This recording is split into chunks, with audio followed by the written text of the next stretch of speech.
विरार में एक व्यक्ति पर जानलेवा हमला और अपराधी बेखौफ। नमस्कार, मैं भावना राठौड़ और आप देख रहे हैं खबरों का खुलासा। बीते दिनों विरार से एक खबर सामने आई है जहां पर सोलर पैनल को लेकर एक व्यक्ति को बुरी तरीके से पीटा गया है। आखिरकार क्या है पूरा विषय, ये जानते हैं। नमस्कार सर, क्या है आपका नाम? मेरा नाम हितेश कुमार है। पूरा विषय क्या था जो आपके साथ हुआ बीते दिनों, आपके साथ जो हमला किया गया? ये सोलर पैनल का काम सोसाइटी का ऊपर चल रहा था, लेकिन ये J14-201 में रहने वाले सोमनाथ मधु गरई जो है ज़बरदस्ती अपना सोलर पैनल ऊपर पर्सनल लगाना चाहता था। लेकिन इस विषय पर लोगों ने जो है ना एक साथ में जो है कि मना कर दिए थे कि पर्सनल सोलर किसी के लिए नहीं लगाया जाएगा। और जब सोसाइटी का सोलर पैनल का काम ऊपर चल रहा था तो सिक्योरिटी गार्ड से ज़बरदस्ती वो झगड़ा करके वो ऊपर जाता था, फ़ोटो खींचता था, उनको बोलता था कि यहाँ पर काम मत करो, यहाँ पर जो है मेरा सोलर पैनल लगेगा। जो जिस दिन की घटना हुई 23/6/2025 को, उस दिन जब मैं नीचे सामान लेने के लिए उतरा तो मुझे सिक्योरिटी गार्ड ने बताया कि आज भी जो है वर्कर को मैं छोड़ने जा रहा था तो मुझसे झगड़ा करके ज़बरदस्ती ऊपर गया है और जो है कि हम लोगों की बात नहीं सुनता है वो, और आपको घर पे अपने बुलाया है। मैंने उनसे कहा कि मैं घर पे नहीं जाऊंगा, वो आप उन्हें नीचे बुला दीजिए। वह करीब 15 मिनट के बाद आया और मुझसे ये कहा कि तुम चेयरमैन है, सेक्रेटरी है, कौन होता है रोकने वाला? मैं ऑनर हूँ, जब चाहूँ मैं ऊपर जा सकता हूँ। आपके पास ये बात आई कि वॉचमैन द्वारा आपको पहले घर बुलाया गया था। हाँ। आपने घर जाने से इनकार कर दिया और हाँ। जब वो नीचे आते हैं तब आपसे ही उल्टा सवाल करने लगे। हाँ। मैंने कहा रोका गया, ऊपर काम चाहिए इसलिए तो माना कर रहा हूँ।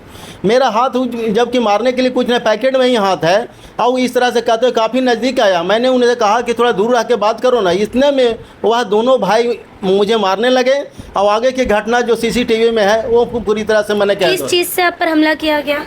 वह जो है पहले दोनों भाई ने हाथ से किया, उसके बाद पता नहीं कहीं से मतलब लोहे की सरिया लेके आया और मेरे जो है जांघ पर और मारने लगा। कहाँ लगा मुझे खुद मतलब अचेत टाइप के हो गया था, पता नहीं। और एक भाई जो है ना कि गला मेरा दबा कर जो है मुंह पर पूरा मारते रहा, जो और मेरे नाक से भी खून आने लगा।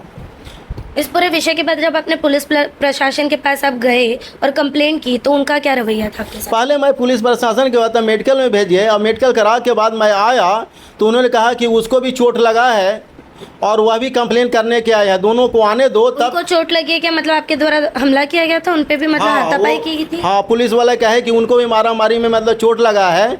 दोनों को साथ में FIR लेंगे, उसके बाद दोनों अपना जेल में जाओगे।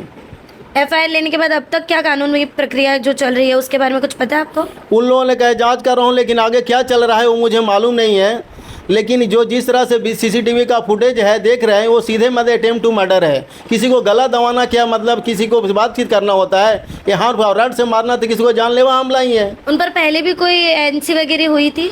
हाँ, वो पहले भी लोगों को काफ़ी धमकी दे चुका है। उन पर 2 NC हो चुका है कि घर पे जाके तीनों सोमनाथ मधु गरई, समीर मधु गरई और उनकी माँ गए हैं दोनों। एक चेयरमैन कमलेश कुमार पाठक उनके घर पर और एक संजय कुमार यादव हैं उनके घर पे भी जा चुका है। आपको लगातार धमकियाँ भी आ रही थी, ये बात सामने आई है? हाँ, एक बार मैं वहाँ पर गया था जो पार्क के नज़दीक, तो उसमें जो है कि अज्ञात व्यक्ति ने मुझे कहा कि समीर का केस वापस ले लो वरना तुम लोगों के कुछ करना पड़ेगा। उसके बाद से मेरा परिवार मैंने दहशत में ही है क्योंकि मेरा बच्चा जाता है बाहर स्कूल, सब लोग जाते हैं, हम लोग अकेले रहते हैं। मैंने किसी के साथ भी ये हादसा हो सकता है। और जिस तरीके से बेखौफ होकर वो मार रहा है, किसी को सटने नहीं दे रहा है, ये मुझसे भी कमज़ोर व्यक्ति होगा उसको वो भी शिकार होगा। अगर इस पर कार्रवाई मैंने नहीं हुआ तो ये बेखौफ ही रहेगा। गौर करने वाली बात यह है कि किस तरीके से जो अपराधी है वो बेखौफ होकर लोगों पर हमला कर देते हैं और इनमें से जो पुलिस प्रशासन का खौफ है वो पूरी तरीके से खत्म है। बीते दिनों भी हमने खबर के माध्यम से आपको बताया था कि किस तरीके से एक युवक पर 8 से 10 लोगों द्वारा हमला किया गया था। ये पेल्हार पुलिस स्टेशन अंतर्गत की घटना थी, तब भी पुलिस प्रशासन पूरी तरह से मौन थी। और अब जब इन पर हमला हुआ है, ये बोलिंज पुलिस स्टेशन अंतर्गत का विषय है, फिर भी पुलिस प्रशासन यहाँ पर जो है ठंडाई बरतती नजर आ रही है, ढिलाई बरतती नजर आ रही है। अब देखना ये होगा कि इस पूरे विषय पर पुलिस प्रशासन आगे क्या कानूनी कार्रवाई करती नजर आती है। बहरहाल आज की इस पूरी खबर में इतना ही। ऐसी और खबरें देखने के लिए बने रहे हमारे साथ और देखते रहे खबरों का खुलासा सच की परख हमसे, क्योंकि हम लाते हैं हर मुद्दे की सच्चाई और गहराई आप तक।